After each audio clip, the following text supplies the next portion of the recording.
Dengan mempelajari Sirah Nabawiyah, maka makin menambah kecintaan kepadanya. Semoga yang subscribe juga dimudahkan jalannya menuju surga. Silahkan tekan tombol like supaya postingan ini semakin tersebar. Dan tulis doa serta hajat pemirsa di kolom komentar. Semoga semakin banyak yang mengaminkan, maka semakin cepat terkabul. Nabi Sulaiman alaihi salam adalah manusia terkaya sepanjang sejarah kehidupan manusia di muka bumi. Dalam beberapa kitab suci seperti Al-Quran, Alkitab, dan Injil, Nabi Sulaiman alaihi salam dijelaskan sebagai manusia terkaya yang pernah hidup di muka bumi. Tidak ada satupun manusia yang bisa mengalahkan total kekayaannya hingga hari kiamat tiba. Para arkeolog telah menemukan situs peninggalan sejarah Islam yang mengungkap total kekayaan Nabi Sulaiman alaihi salam. Ernst bin Yosef, seorang profesor dari Tel Aviv University, seorang peneliti, ia menyatakan bahwa 3000 tahun yang lalu Nabi Sulaiman alaihi salam diperkirakan memiliki kekayaan senilai 2,2 triliun US dollar. Apabila dikonversikan dengan nilai mata uang rupiah, maka nilainya setara dengan 32.891.870 triliun rupiah. Nilai itu berkali-kali lipat lebih banyak dari total kekayaan negara Indonesia yang hanya mencapai 11.454 triliun per 30 Desember 2021. Nabi Sulaiman alaihi salam memiliki beberapa mukjizat. Di antaranya adalah dapat berbicara dengan bahasa binatang. Beliau dapat memerintah mereka untuk melakukan sesuatu. Beliau juga dapat mengendalikan besar kecilnya tekanan angin dan dapat mengatur ke arah mana angin akan berhembus. Sehingga dengan itu Nabi Sulaiman dapat memanfaatkan angin sebagai kendaraannya dan juga kendaraan tentaranya. Nabi Sulaiman juga bisa melunakkan besi dan membentuknya menjadi pakaian perang yang anti tusukan senjata tajam. Nabi Sulaiman juga memimpin para jin. Mereka tunduk dan patuh pada perintah Nabi Sulaiman alaihi salam. Tidak hanya setan, iblis laknatullah yang merupakan makhluk pembangkang dapat dibuat tunduk bertekuk lutut pada perintah-perintah Nabi Sulaiman. Nabi Sulaiman bisa melakukan teleportasi, yaitu berpindah dari suatu tempat ke tempat yang lain dalam waktu singkat. Peristiwa itu dibuktikan dengan pemindahan singgasana Ratu Balqis atas perintah Nabi Sulaiman. Nabi Sulaiman dikenal sebagai raja yang adil dan bijaksana. Nabi Sulaiman diberkahi kecerdasan yang luar biasa untuk menyatupadukan segenap kekuatan yang Allah berikan kepadanya. Ia mengelola dan membawa kerajaannya menjadi kekuatan raksasa yang tak terkalahkan di masanya dengan segenap kemampuan yang dimilikinya. Tentara Nabi Sulaiman adalah tentara terkuat di bumi tanpa ada yang menandingi. Pertanyaan mendasar yang muncul kali ini adalah dari mana sumber kekayaan dan kekuatan Nabi Sulaiman alaihi salam?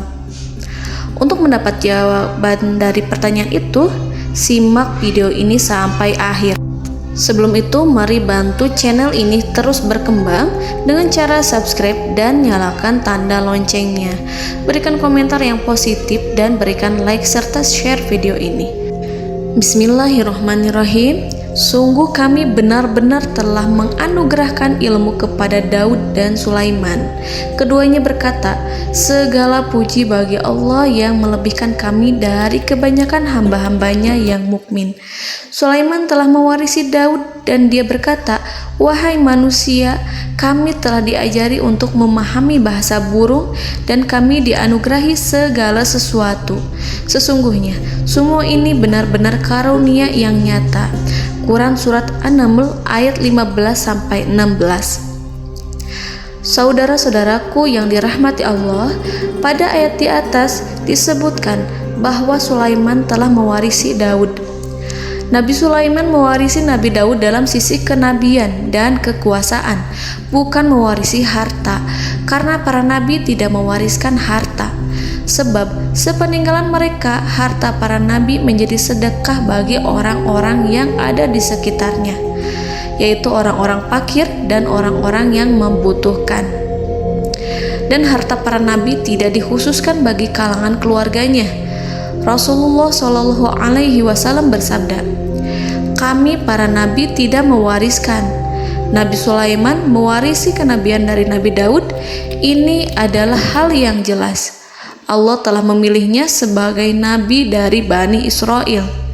Begitu juga Allah telah memberinya kekuasaan kerajaan sehingga ia menjadi pemimpin Bani Israel.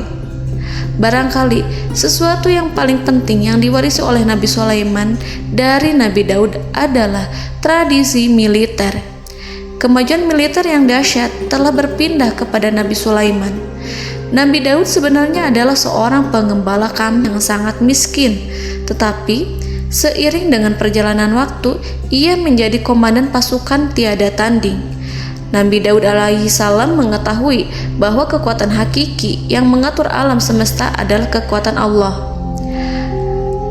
Ketika Nabi Daud mengelurkan tangannya dan memegang potongan batu, lalu beliau melemparkannya dengan ketepel ke arah Jalut, kepala Jalut retak dan ambruk menghantam tanah.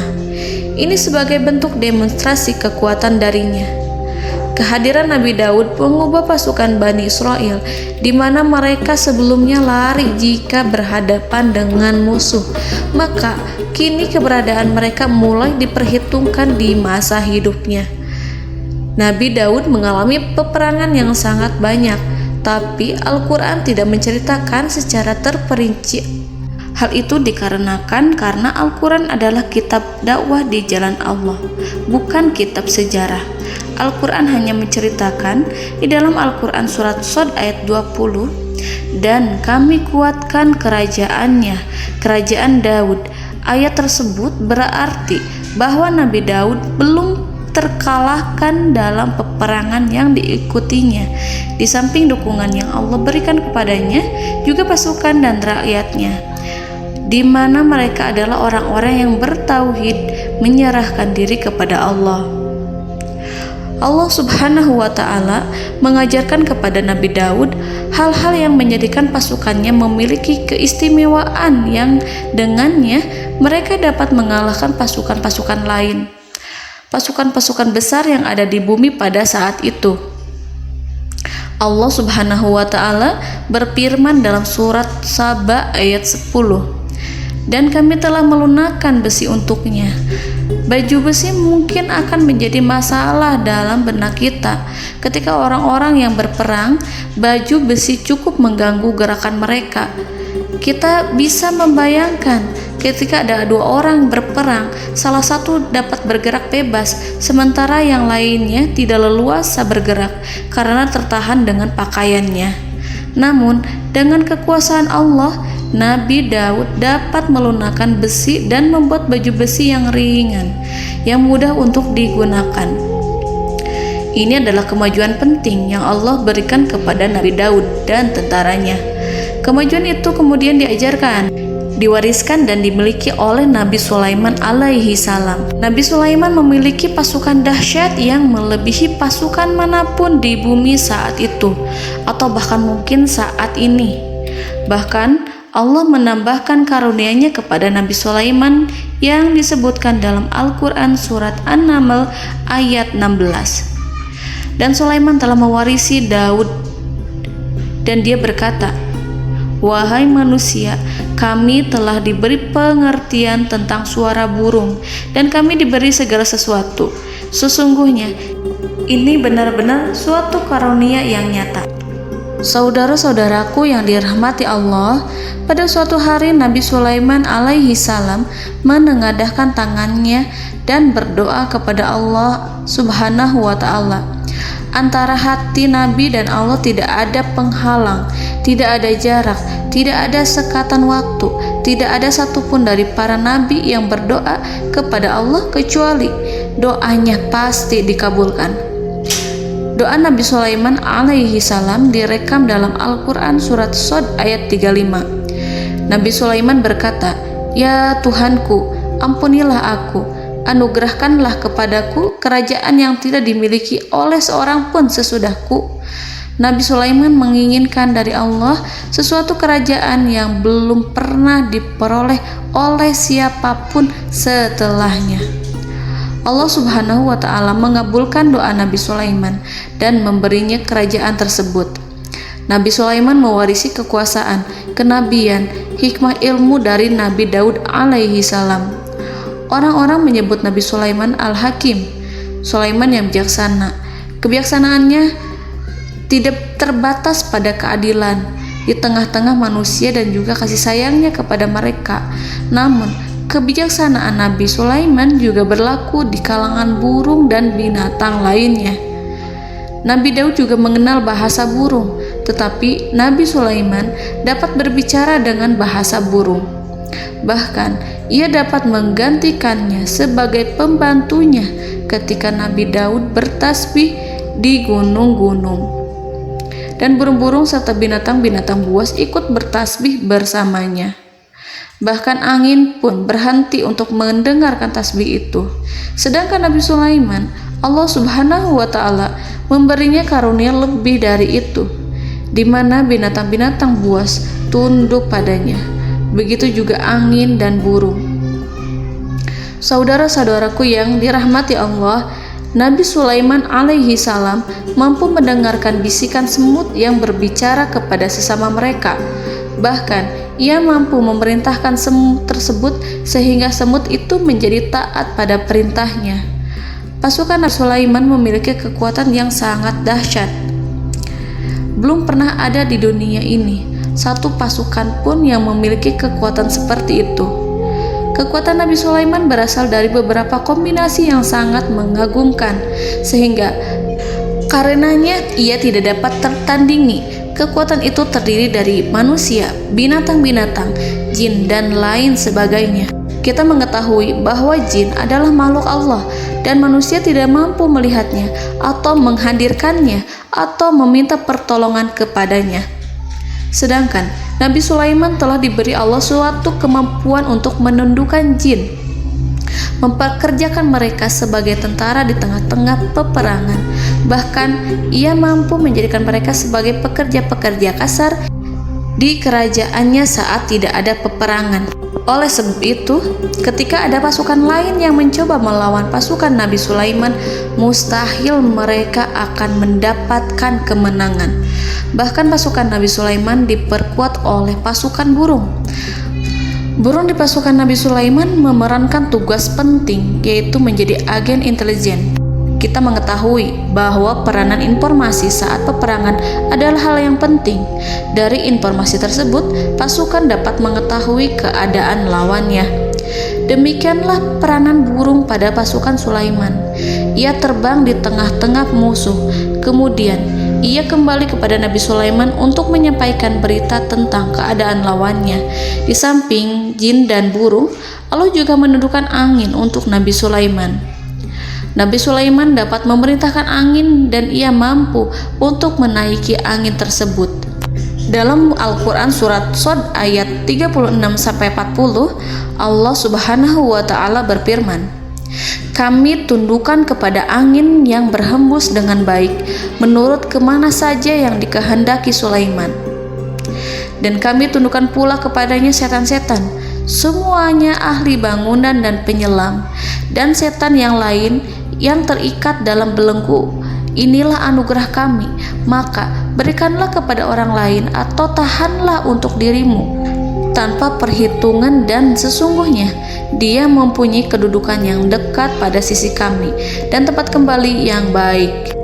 Saudara-saudaraku yang dirahmati Allah, Allah Subhanahu wa Ta'ala juga memberikan kemampuan yang tak seorang pun dari para nabi mendapatkannya, yaitu kemampuan untuk memerintah setan.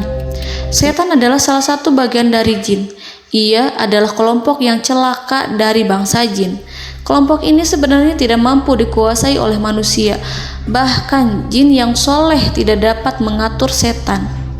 Adapun Nabi Sulaiman, Allah telah memberinya kekuasaan untuk menundukkan setan dan mempekerjakannya, bahkan mengikatnya dengan rantai serta menghukumnya jika ia menentang pada perintahnya. Setan membangun untuk Sulaiman istana-istana, patung-patung dan alat-alat perang. Bahkan setan-setan itu menyelam ke dasar lautan untuk mengeluarkan permata dan yakut untuk Sulaiman.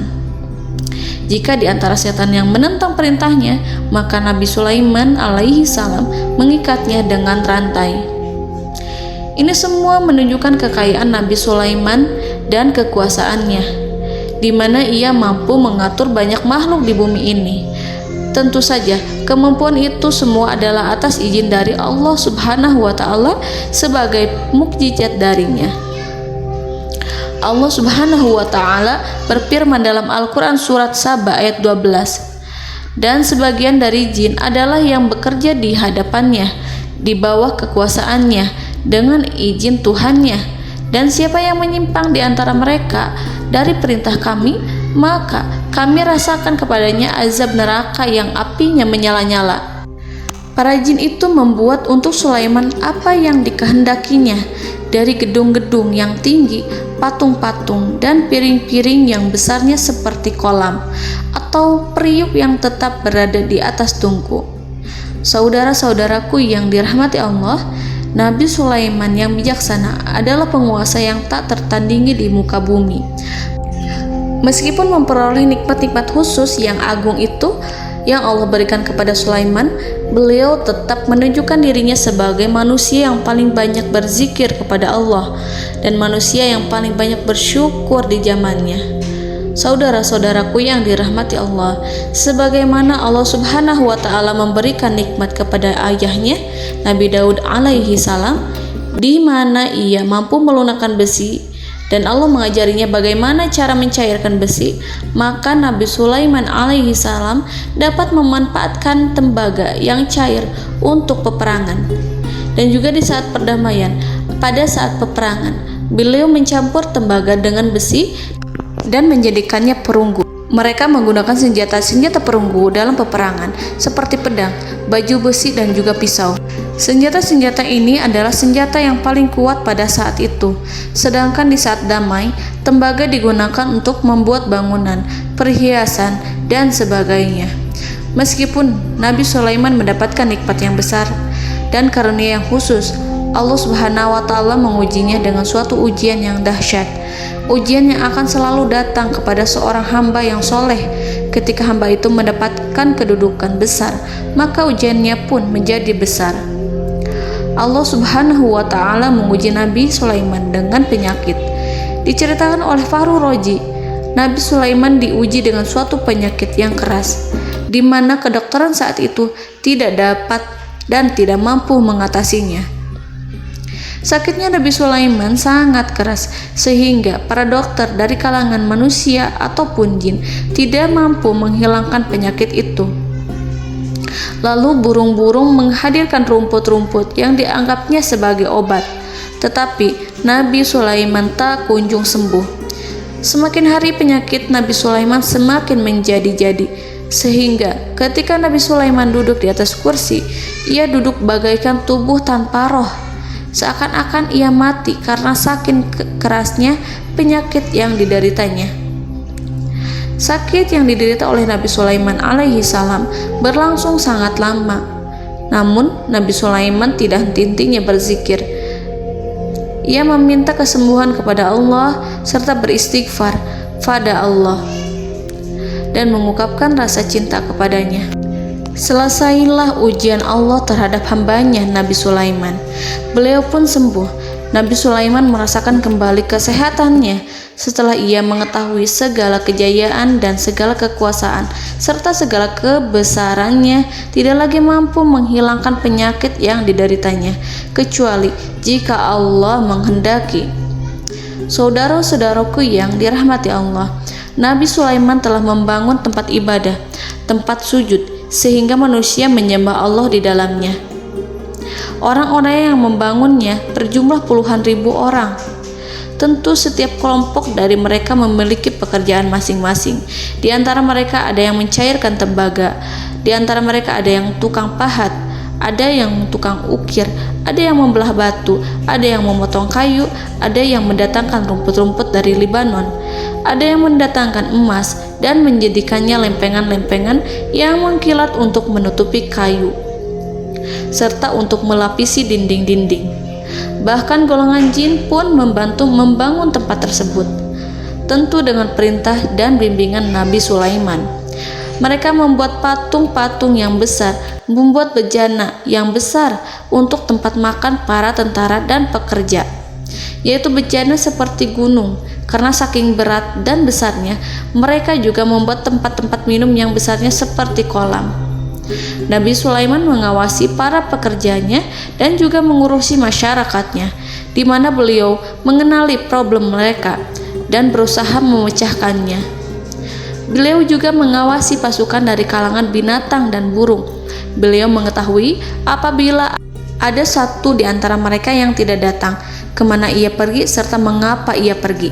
Nabi Sulaiman menguasai pengetahuan itu semua. Nabi Sulaiman bukan hanya mengetahui problem tentara-tentaranya dari kalangan manusia ataupun tentaranya dari kalangan burung, namun ia juga menunjukkan kasih sayang terhadap semut, di mana beliau mendengar bisikannya dan tidak suka untuk menginjaknya. Nabi Sulaiman selalu menundukkan kepalanya ke bumi sebagai bentuk rasa rendah diri dan syukur kepada Allah. Pada suatu hari, Nabi Sulaiman alaihi salam berjalan di depan tentaranya dan tiba-tiba ia mendengar suara semut yang berkata kepada temannya dari kalangan semut. Hal itu terekam dalam Al-Quran surat An-Nahl ayat 18-19. Wahai semut-semut, masuklah ke dalam sarang-sarangmu agar kamu tidak terinjak oleh Sulaiman, sedangkan mereka tidak menyadarinya. Nabi Sulaiman alaihi salam tersenyum mendengar itu dan ia berdoa, "Ya Allah, ya Tuhanku, berilah aku ilham untuk tetap mensyukuri nikmat-Mu yang telah Engkau anugerahkan kepadaku dan kepada kedua orang ibu bapakku, dan untuk mengerjakan amal soleh yang Kau ridhoi, dan masukkanlah aku ke dalam rahmat-Mu, ke dalam golongan hamba-hamba-Mu yang soleh." Saudara-saudaraku yang dirahmati Allah, meskipun Nabi Sulaiman mendapatkan kekuasaan dan memiliki tentara yang besar, namun beliau menunjukkan kasih sayang terhadap bangsa semut. Beliau mendengarkan bisikannya dan melihat semut yang ada di depannya. Oleh karena itu, tak mungkin baginya untuk menginjak golongan semut itu. Nabi Sulaiman bersyukur kepada Allah telah memberinya nikmat, yaitu nikmat rahmat dan kasih sayang. Di samping itu, Nabi Sulaiman alaihi salam adalah orang paling kaya di dunia. Istananya terbuat dari kayu gaharu yang memiliki wangi harum. Istananya terbuat dari emas yang terkadang dari kristal. Beliau juga memiliki kursi besar yang terbuat dari emas dan permata. Istana Nabi Sulaiman merupakan istana yang paling besar di dunia. Nabi Sulaiman menggunakan pakaian dari emas dan permata. Meskipun demikian, Nabi Sulaiman tetap menunjukkan sebagai hamba yang berserah diri dan rendah diri di hadapan Allah Subhanahu wa Ta'ala, dan sederhana di depan manusia. Nabi Sulaiman yang merendahkan diri di hadapan Allah, ia selalu sujud kepada Allah sebagaimana ayahnya yang selalu bertasbih pada Allah. Nabi Sulaiman selalu melantunkan lagu-lagu cinta ilahi dan hanya memuji Allah Subhanahu wa Ta'ala. Pada suatu hari, Nabi Sulaiman alaihi salam mengeluarkan perintah kepada pasukannya untuk bersiap-siap. Kemudian Nabi Sulaiman keluar dan memeriksa pasukannya satu demi satu. Kelompok yang pertama adalah kelompok manusia. Nabi Sulaiman memperhatikan kesiapan mereka. Lalu Nabi Sulaiman mengeluarkan perintah-perintah kepada mereka. Kemudian Nabi Sulaiman memeriksa kelompok jin dan menyampaikan perintahnya kepada mereka. Beliau memenjarakan jin yang tampak bermalas-malasan saat bekerja. Lalu beliau memeriksa binatang dan berkata kepada mereka, apakah mereka sudah makan dengan baik? Apakah mereka tidur dengan nyenyak? Apakah ada yang mengadu pada mereka, misalkan karena penyediaan suatu ataukah karena makanan yang tidak layak? Apakah ada di sana yang sakit dan lain sebagainya?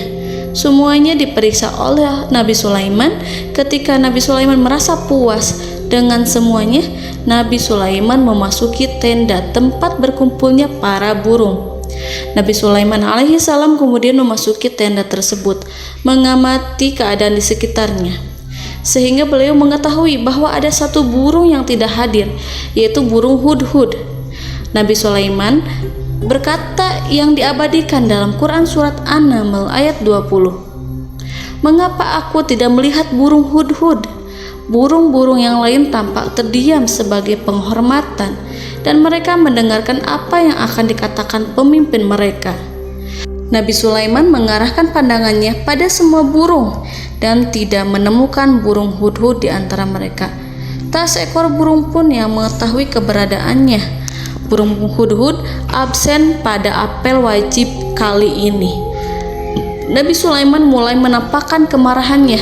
Tiba-tiba, seekor burung kecil memberanikan diri untuk berkata kepada Nabi Sulaiman, "Wahai Nabi yang mulia, seharusnya hudhud ada bersamaku kemarin untuk melaksanakan tugas penyelidikan. Ia adalah pemimpin misi, namun burung hudhud belum datang. Oleh karena itu aku tidak pergi bersamanya." Burung itu tampak gemetar. Nabi Sulaiman mengetahui bahwa hudhud tidak hadir dan tak seorang pun mengetahui kemana ia pergi. Burung hudhud pergi tanpa izin terlebih dahulu.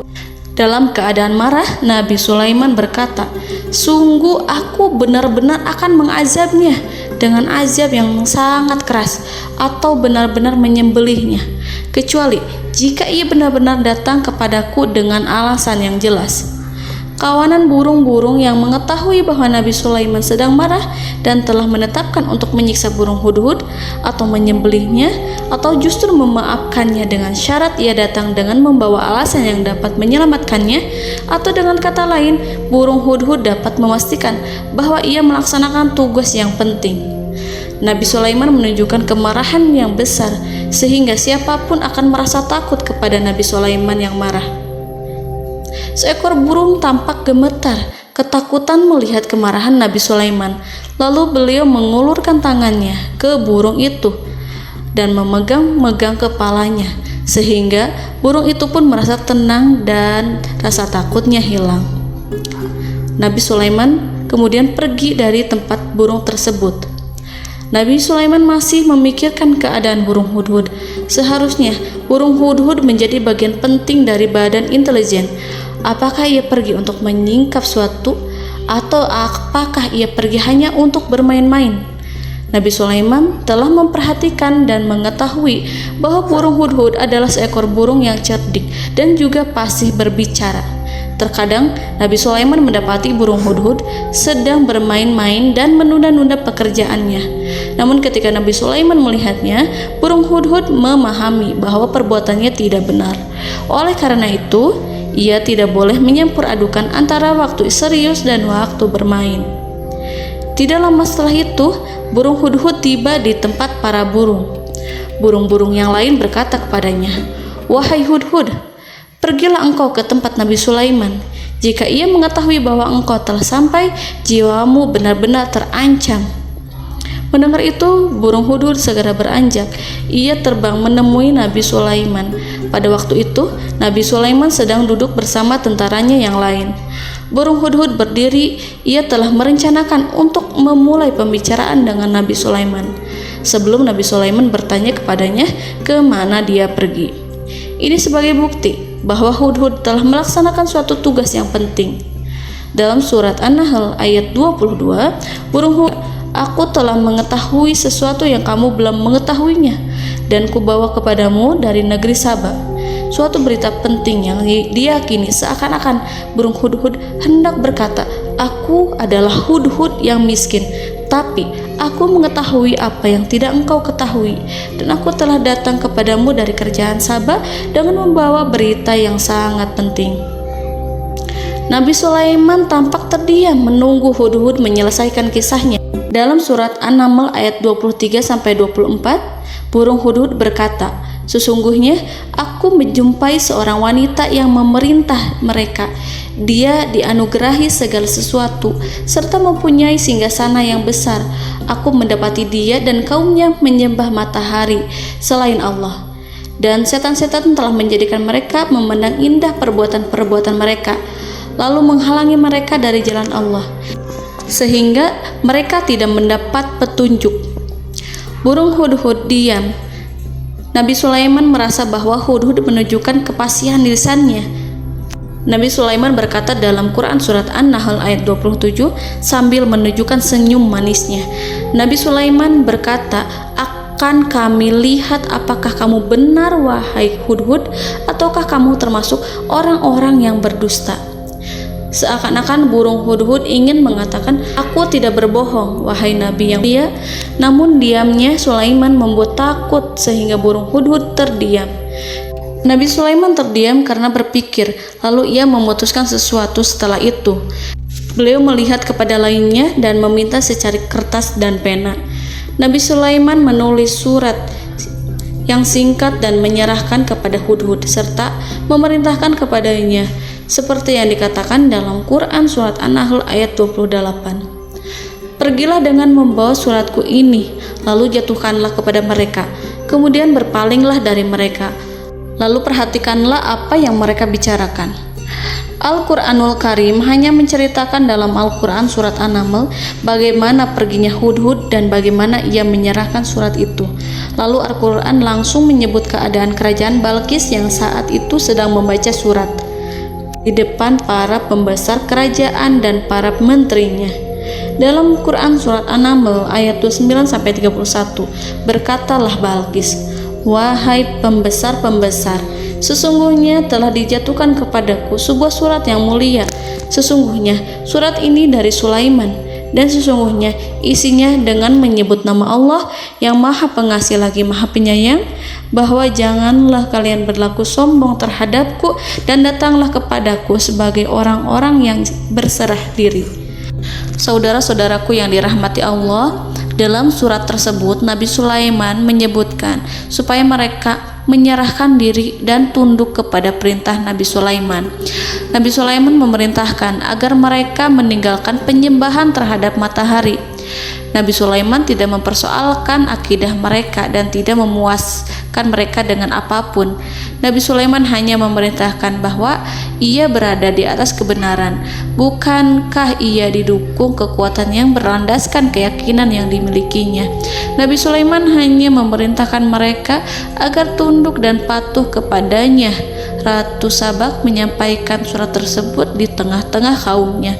Dalam Quran surat An-Naml ayat 32 dijelaskan, "Dan berkatalah Balqis, wahai para pembesar, berilah aku pertimbangan dalam urusanku ini.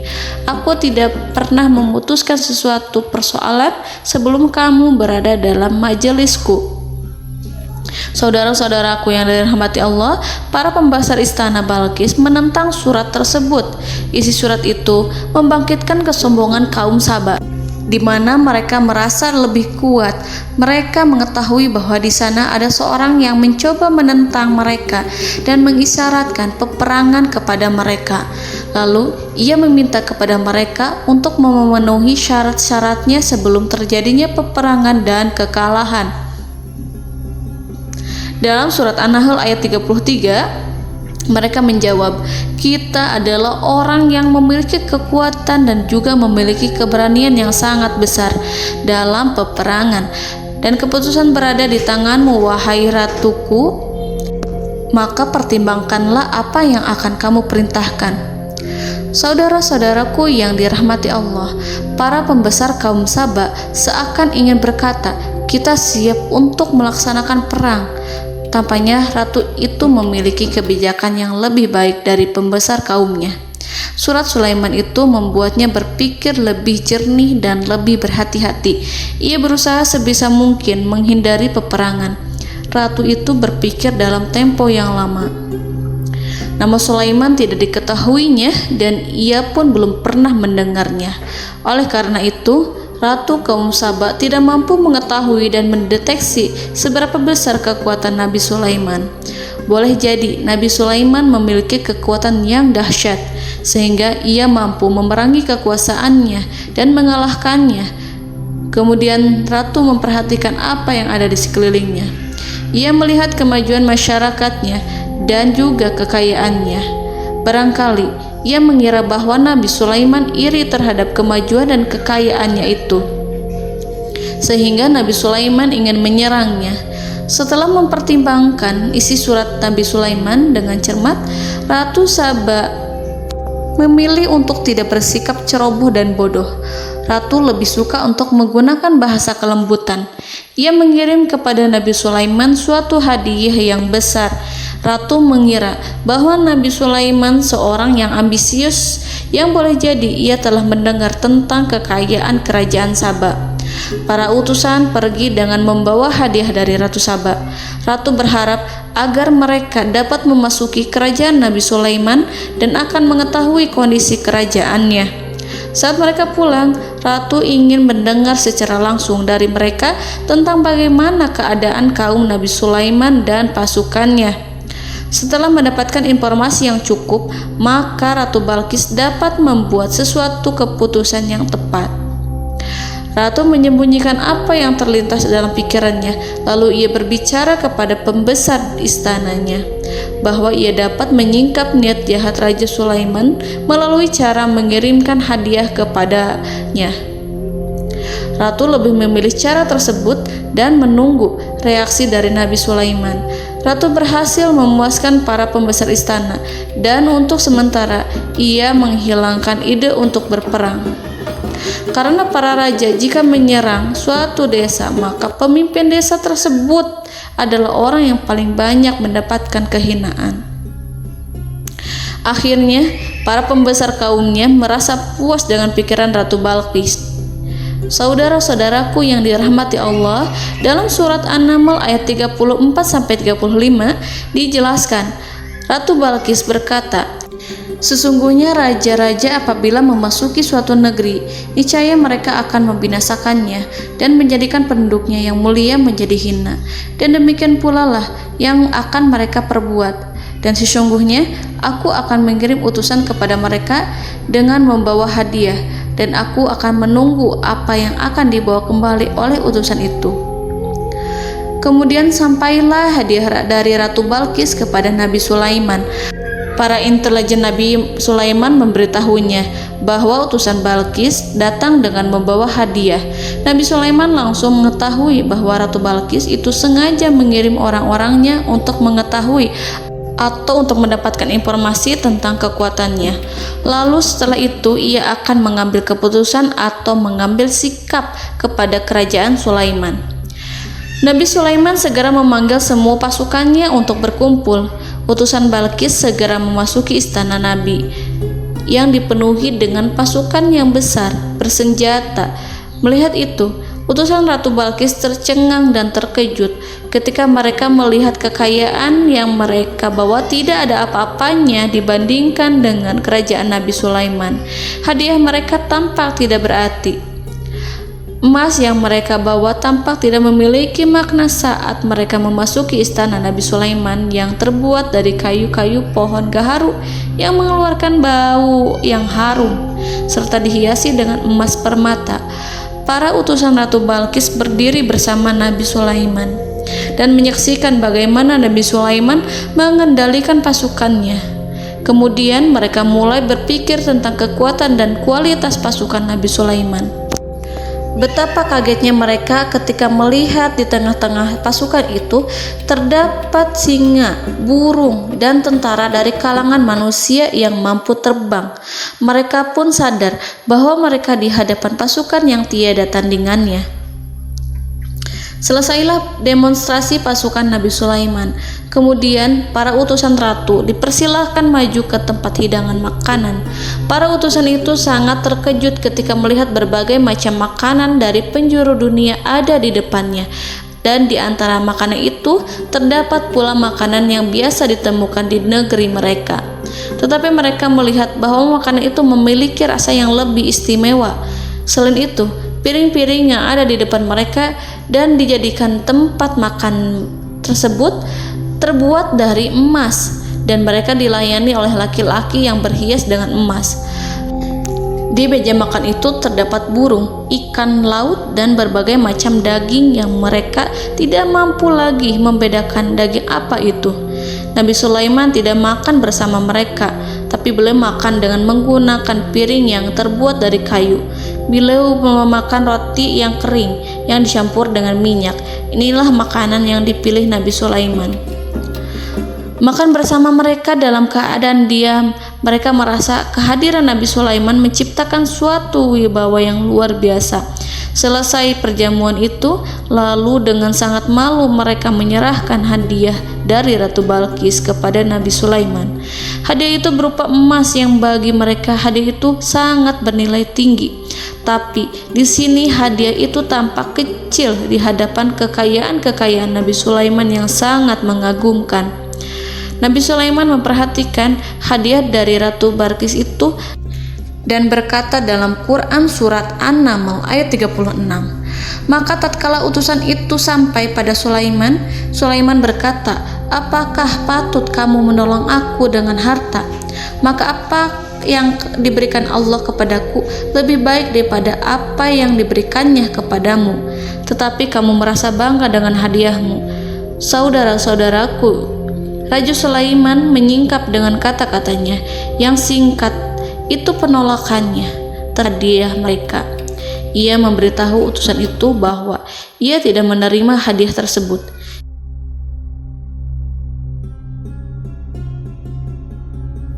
Janganlah kalian berlaku sombong terhadapku dan datanglah kepadaku sebagai orang-orang yang berserah diri. Lalu Nabi Sulaiman berkata kepada mereka dengan pelan.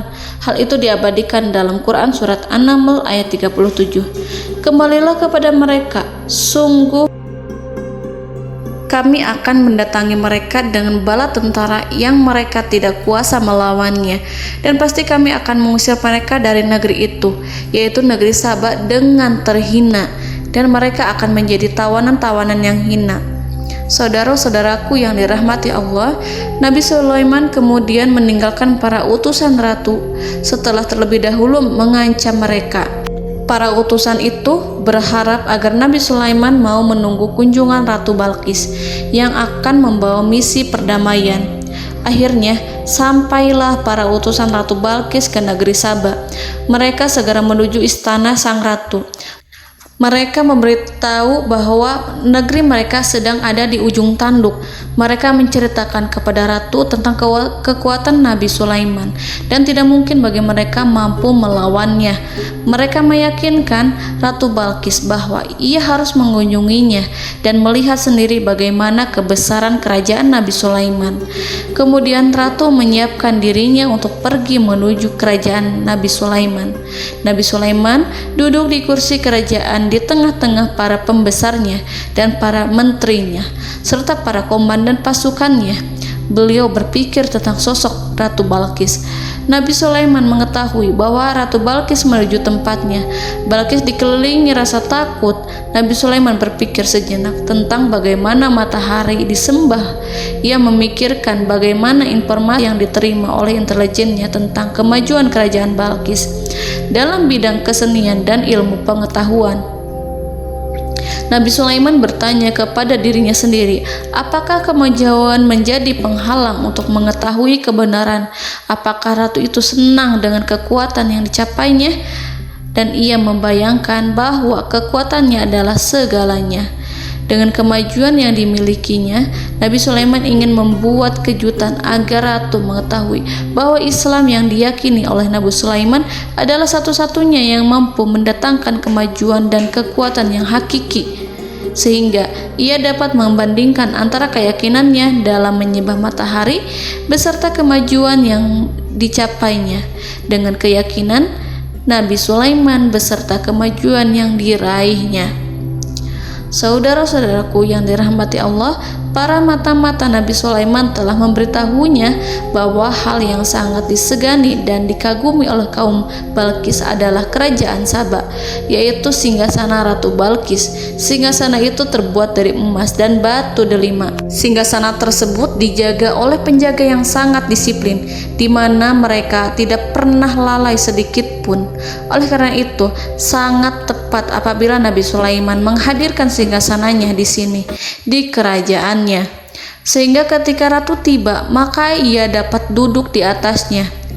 Nabi Sulaiman ingin membuat kejutan kepadanya dan menunjukkan bahwa kemampuannya tersebut yang berlandaskan pada keislaman.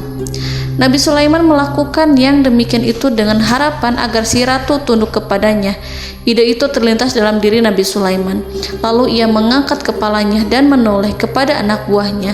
Hal itu diabadikan dalam Quran Surat An-Naml ayat 38. Wahai para pembesar, siapakah di antara kamu sekalian yang sanggup membawa singgasananya kepadaku sebelum mereka datang kepadaku sebagai orang-orang yang berserah diri? Saudara-saudaraku, perhatikanlah ungkapan pikiran Nabi Sulaiman tersebut. Semua pemikirannya berkisar tentang keislaman para penyembah matahari, tentang bagaimana beliau dapat memberikan petunjuk kepada mereka di jalan Allah. Yang pertama menjawab pertanyaan Nabi Sulaiman adalah jin Ifrit. Dalam Quran Surat An-Naml ayat 39, berkatalah Ifrit yang cerdik dari golongan jin, aku akan datang kepadamu dengan membawa singgasana itu sebelum kamu berdiri dari tempat dudukmu. Sesungguhnya aku benar-benar kuat untuk membawanya, lagi dapat dipercaya. Nabi Sulaiman berdiri dari tempat duduknya setelah 1 atau 2 jam. Jin itu berjanji kepadanya untuk menghadirkan singgasana Balkis sebelum itu. Istana Nabi Sulaiman di Palestina, sedangkan istana Balkis terletak di Yaman. Antara singgasana tersebut dengan singgasana Nabi Sulaiman berjarak lebih dari ribuan mil. Barangkali pesawat yang cepat sekalipun yang kita kenal hari ini tidak akan mampu membawa dan mendatangkan istana itu dalam waktu 1 jam. Tetapi masalahnya di sini berhubung dengan kekuatan jin yang serba misterius, Nabi Sulaiman tidak mengomentari sedikit pun terhadap apa yang dikatakan oleh Ifrit. Nabi Sulaiman tapak menunggu tanggapan dari yang lain yang mampu menghadirkan singgasana Balkis yang lebih cepat dari jin Ifrit. Nabi Sulaiman menoleh kepada seorang di sana yang duduk di atas naungan. Hal itu diceritakan dalam Quran Surat An-Naml ayat 40. Berkatalah seorang yang mempunyai ilmu dari Alkitab, aku akan membawa singgasana itu kepadamu sebelum matamu berkedip. Maka tatkala Sulaiman melihat singgasana itu terletak di hadapannya, ia pun berkata, ini termasuk karunia Tuhanku untuk memuji aku. Apakah aku akan bersyukur atau mengingkari nikmatnya? Dan barang siapa yang bersyukur, maka sesungguhnya dia bersyukur untuk kebaikan dirinya sendiri. Dan barang siapa yang ingkar, maka sesungguhnya Tuhanku maha kaya lagi maha mulia. Saudara-saudaraku, belum lama seorang yang mempunyai ilmu dari Alkitab menyatakan kalimatnya, sehingga singgasana itu tiba-tiba ada di depan Nabi Sulaiman yang mampu menghadirkan singgasana itu lebih cepat dari kedipan mata. Al-Quranul Karim tidak menyingkap kepribadian seorang yang menghadirkan singgasana itu. Al-Quran hanya menggarisi bahwa orang itu mempunyai ilmu dari Alkitab. Al-Quran tidak menjelaskan kepada kita apakah ia seorang malaikat ataukah manusia ataukah jin. Al-Quran sengaja tidak menyingkap informasi tersebut. Saudara-saudaraku yang dirahmati Allah, setelah melihat singgasana itu, Nabi Sulaiman bersyukur kepada Allah. Ia mulai memperhatikan singgasana sang ratu.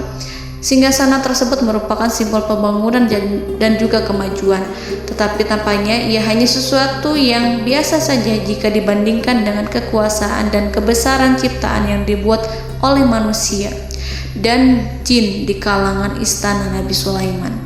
Nabi Sulaiman memikirkan dalam tempo yang lama singgasana Ratu Balkis itu. Kemudian beliau memerintahkan agar singgasana itu diperbaiki, sehingga saat Ratu Balkis datang, Nabi Sulaiman akan mengujinya apakah Ratu Balkis dapat mengenali singgasananya ataukah tidak. Dalam Al-Quran surat An-Naml ayat 41, Nabi Sulaiman berkata, "Ubahlah baginya singgasananya, maka kita akan melihat apakah dia mengenal ataukah dia termasuk orang-orang yang tidak mengenalnya." Saudara-saudaraku yang dirahmati Allah, Nabi Sulaiman memerintahkan agar dibangun istana yang akan digunakan untuk menyambut Ratu Balqis. Nabi Sulaiman memilih tempat di laut dan ia memerintahkan agar dibangun suatu istana di mana sebagian besar terdiri dari air laut. Nabi Sulaiman memerintahkan agar lantainya itu terbuat dari kaca yang tebal dan kuat sehingga orang-orang yang berjalan di atas istana itu akan dapat melihat di bawahnya ada ikan-ikan yang berwarna-warni yang berenang-renang ke sana kemari, dan mereka akan melihat rumput-rumput laut yang bergerak-gerak. Akhirnya selesailah pembangunan istana itu. Saking bersihnya kaca lantainya sehingga tampak di sana tidak ada kaca. Burung hudhud memberitahu Nabi Sulaiman bahwa Ratu Balqis telah sampai di dekat kerajaannya. Kemudian Ratu Balqis datang. Al-Quran tidak menyebutkan keadaan Nabi Sulaiman saat menyambut Balqis, namun Al-Quran menunjukkan dua sikap Ratu Balqis ketika pertama kali datang. Yang pertama, bagaimana sikap Ratu Balqis ketika pertama kali melihat singgasananya yang datang mendahuluinya, padahal ia telah meninggalkan pengawalnya untuk setia menjaga singgasana itu. Keadaan kedua adalah keadaan ketika di depan istana yang dibangun untuk menyambut Ratu Balqis. Istana itu penuh dengan permata dan banyak ikan berenang di bawahnya. Dalam Quran surat An-Naml ayat 42 dijelaskan, dan ketika Balqis datang, ditanyakanlah kepadanya, "Serupa inikah singgasanamu?" Balqis menjawab, "Seakan-akan singgasana ini adalah singgasanaku. Kami telah diberi pengetahuan sebelumnya dan kami adalah orang-orang yang berserah diri." Saudara-saudaraku, pada dialek di atas, Balqis melihat singgasananya dan ia tercengang saat mengetahui bahwa itu adalah singgasana miliknya. Namun kemudian ia mulai ragu karena melihat tidak sepenuhnya itu singgasana miliknya. Jika itu benar-benar miliknya, lalu bagaimana ia datang mendahuluinya?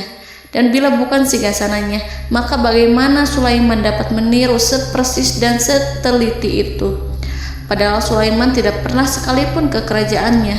Nabi Sulaiman berkata saat melihat Balqis mengamati singgasananya, "Apakah ini singgasanamu?" Balqis terlihat sangat kebingungan, namun setelah itu ia menjawab, "Sepertinya benar." Nabi Sulaiman berkata, "Kami telah diberi ilmu sebelumnya dan kami sebagai orang-orang muslim." Saudaraku yang dirahmati Allah, melalui pertanyaan Nabi Sulaiman ingin mengisyaratkan kepada Balqis agar ia membandingkan antara keyakinannya beserta ilmu yang dicapainya dengan keyakinan Nabi Sulaiman yang muslim beserta pengetahuan yang telah diraihnya. Penyembahan terhadap matahari dan pencapaian ilmu yang dicapai oleh Ratu Balqis tanpa tidak ada apa-apanya dibandingkan dengan ilmu Nabi Sulaiman dan keislamannya. Nabi Sulaiman telah mendahuluinya dalam bidang ilmu karena keislamannya. Karena itu, sangat mudah baginya untuk mengungguli Balqis dalam ilmu-ilmu yang lainnya. Demikianlah yang disyaratkan dalam pertanyaan Nabi Sulaiman kepada Ratu Balqis. Ratu Saba itu mengetahui bahwa ini adalah singgasananya, di mana singgasana itu datang lebih dahulu daripada dirinya. Beberapa bagian darinya telah diubah saat Balqis masih di perjalanan menuju ke tempat Nabi Sulaiman. Ia berpikir kemampuan apa yang dimiliki Nabi Sulaiman.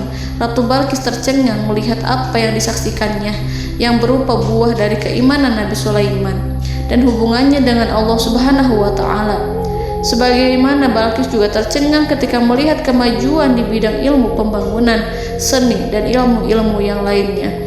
Maka ia tidak lebih kagum lagi saat melihat hubungan yang kuat antara keislaman Nabi Sulaiman dengan ilmunya, serta kemajuan yang diraihnya. Dalam Al-Quran Surat An-Naml ayat 43 dijelaskan, dan apa yang disembahnya selama ini selain Allah mencegahnya untuk melahirkan keislamannya, karena sesungguhnya ia terdahulu termasuk orang-orang yang kafir. Saudara-saudaraku yang dirahmati Allah, berguncanglah dalam benak Balqis ribuan hal ketika melihat keyakinan kaumnya runtuh di hadapan Nabi Sulaiman. Ia menyadari matahari yang disembahnya hanya merupakan ciptaan Allah, dan Allah lah yang menggerakkannya untuk hamba-hambanya. Lalu terbitlah matahari kebenaran dalam dirinya. Hatinya diterangi oleh cahaya baru yang tidak akan tenggelam seperti tenggelamnya matahari. Masa keislamannya hanya menunggu waktu. Ratu Balqis memilih waktu yang tepat untuk mengumumkan keislamannya. Allah Subhanahu wa Ta'ala berfirman dalam Quran Surat An-Naml ayat 44. Dikatakan kepadanya, masuklah ke dalam istana. Maka tatkala ia melihat lantai istana itu, dikiranya kolam air yang besar dan disingkapnya dua betisnya. Berkatalah Sulaiman, sesungguhnya ia adalah istana licin yang terbuat dari kaca. Berkatalah Balqis, wahai Tuhanku, sesungguhnya aku telah berbuat zalim terhadap diriku, dan aku berserah diri bersama Sulaiman kepada Allah Tuhan semesta alam. Saudara-saudaraku yang dirahmati Allah, dikatakan kepada Balqis, masuklah ke dalam istana. Ketika ia masuk, maka ia tidak menyaksikan adanya kaca, tetapi ia melihat air, sehingga ia mengira akan bersinggungan dengan air. Lalu ia menyingkapkan sedikit bajunya agar bajunya itu tidak basah. Nabi Sulaiman mengingatkannya tanpa melihatnya agar ia tidak khawatir terhadap pakaiannya, karena pakaiannya tidak akan basah sebab di sana tidak ada air. Itu sekedar kaca yang halus, yang saking halusnya sehingga ia tidak tampak. Pada kesempatan itulah Balqis mengumumkan keislamannya yang mengakui kelalimannya, dan ia menyatakan menyerahkan diri kepada Nabi Sulaiman dan kepada Allah Tuhan semesta alam. Lalu kaumnya pun mengikutinya dan mereka memeluk Islam. Balqis menyadari ia berhadapan dengan penguasa yang terbesar di bumi dan Nabi Allah yang mulia. Untuk pertama kalinya, wajah Sulaiman tampak dihiasi dengan senyuman yang menunjukkan kepuasannya sejak Balqis mengunjunginya. Demikianlah Nabi Sulaiman mewujudkan kejayaannya yang hakiki dan menyebarkan cahaya Islam di muka bumi. Saudara-saudaraku, Al-Quran tidak menyebutkan kisah Balqis setelah keislamannya. Para ahli tafsir mengatakan bahwa ia menikah dengan Nabi Sulaiman. Selain itu, ada yang mengatakan bahwa ia menikah dengan salah satu orang dekat Nabi Sulaiman. Ada juga yang mengatakan bahwa sebagian Raja Habasyah adalah keturunan dari buah perkawinan ini. Wallahu a'lam bishawab. Saudara-saudaraku yang dirahmati Allah, Nabi Sulaiman hidup di tengah-tengah kejayaan dan kemuliaan di bumi. Kemudian Allah menetapkan kematian untuknya, sebagaimana kehidupan Sulaiman berada di puncak kemuliaan dan kejayaan yang penuh dengan keajaiban yang luar biasa. Maka kematiannya pun merupakan tanda-tanda kebesaran Allah yang penuh dengan keajaiban. Demikianlah bahwa kematiannya sesuai dengan kehidupannya, sesuai dengan kejayaannya. Allah berfirman tentang kematian Sulaiman di dalam Al-Quran Surat Saba ayat 14. Maka tatkala kami telah menetapkan kematian Nabi Sulaiman, tidak ada yang menunjukkan kepada mereka kematiannya itu kecuali rayap yang memakan tongkatnya. Maka tatkala ia telah tersungkur, tahulah jin bahwa kalau sekiranya mereka mengetahui yang gaib, tentulah mereka tidak akan tetap dalam siksa yang menghinakan. Saudara-saudaraku, kemampuan Nabi Sulaiman untuk menundukkan jin dan mempekerjakan mereka serta hubungan mereka dengan semua itu menimbulkan fitnah di tengah-tengah manusia dalam hal tertentu. Kematian Nabi Sulaiman merupakan batasan jawaban terhadap fitnah ini. Kami tidak mengetahui siapa yang mengklaim bahwa jin mengetahui hal yang gaib. Apakah itu setan yang terkutuk, atau jin yang bodoh, atau manusia yang tertipu? Kami tidak mengetahui siapa yang bertanggung jawab terhadap tersebarnya isu yang keliru ini. Yang kita ketahui adalah bahwa hal tersebut adalah mempengaruhi sebagian manusia dan jin. Barangkali manusia berkata kepada diri mereka, selama jin melakukan perbuatan yang luar biasa ini, maka apa gerangan yang menjadikan mereka tidak mengetahui hal yang gaib itu? Manusia itu lupa bahwa kunci kegaiban berada di tangan Allah. masalah ilmu gaib tidak akan mampu dikuasai oleh jin dan manusia. Hanya Dia yang mengetahuinya, dan manusia diberitahu hanya sedikit sekali. Saudara-saudaraku yang dirahmati Allah, seakan-akan Allah telah merencanakan bahwa kematian Sulaiman bertujuan untuk menghancurkan pemikiran itu, yaitu pemikiran bahwa jin mengetahui hal-hal yang gaib. Jin bekerja untuk Nabi Sulaiman selama beliau hidup, dan tatkala beliau meninggal, maka tugas mereka menjadi bebas. Nabi Sulaiman meninggal tanpa diketahui oleh jin, sehingga mereka tetap bekerja untuk mereka, tetap mengabdi kepada Sulaiman. Seandainya mereka mengetahui hal yang gaib, niscaya mereka tidak akan meneruskan pekerjaan mereka. Saudara-saudaraku, pada suatu hari Nabi Sulaiman memasuki mihrabnya untuk itikaf ibadah dan beribadah kepada Allah. Tak seorang pun yang berani mengganggu khalwatnya. Mihrab Sulaiman terletak di puncak gunung dan dindingnya terbuat dari permata. Pada suatu hari, Nabi Sulaiman duduk bersandar pada tongkatnya dan ia tampak tenggelam dalam tafakur. Beliau berzikir pada Allah hingga rasa kantuk menguasainya. Lalu setelah itu malaikat maut menemuinya. Nabi Sulaiman pun meninggal. Beliau bersandar kepada tongkatnya. Jin melihatnya dan mengira bahwa beliau sedang sholat, sehingga mereka pun terus melanjutkan pekerjaannya. Berlalulah hari demi hari yang panjang. Datanglah rayap, yaitu semut kecil yang memakan kayu. Hewan itu mulai memakan tongkat Nabi Sulaiman. Rayap itu tampak lapar. Sebagian dari tongkat Nabi Sulaiman dimakan beberapa hari oleh rayap itu. Ketika yang dimakannya semakin bertambah, maka tongkat itu pun menjadi rusak dan kemudian jatuh dari tangan Nabi Sulaiman alaihi salam. Tubuh mulia itu kehilangan keseimbangan dan kemudian jatuh terhempas di bumi. Tatkala tubuh suci itu tersungkur, maka manusia segera menuju ke arahnya. Mereka menyadari dan mengetahui bahwa Nabi Sulaiman telah meninggal dalam waktu yang lama. Jin menyadari bahwa mereka tidak mengetahui hal yang gaib, dan manusia pun mengetahui hakikat ini. Seandainya jin mengetahui hal yang gaib, niscaya ia tidak akan meneruskan siksa yang hina. Mereka tidak akan bekerja kepada Sulaiman. Demikianlah Nabi Sulaiman alaihi salam meninggal dalam keadaan duduk dan sholat di mihrabnya. Lalu berita itu tersebar bagaikan api di bumi. Manusia, burung, dan binatang buas mengantarkan jenazah Nabi Sulaiman. Sekawanan burung tampak sedih dan menangis. Semua makhluk bersedih. Akhirnya tak seorang pun mengetahui bahasa burung di bumi. Meninggallah seorang yang memahami pembicaraan burung, binatang-binatang, jin, dan lain sebagainya. Burung-burung itu berkata, betapa beratnya kehidupan di tengah orang-orang yang tidak mengetahui pembicaraan kita. Allahu a'lam.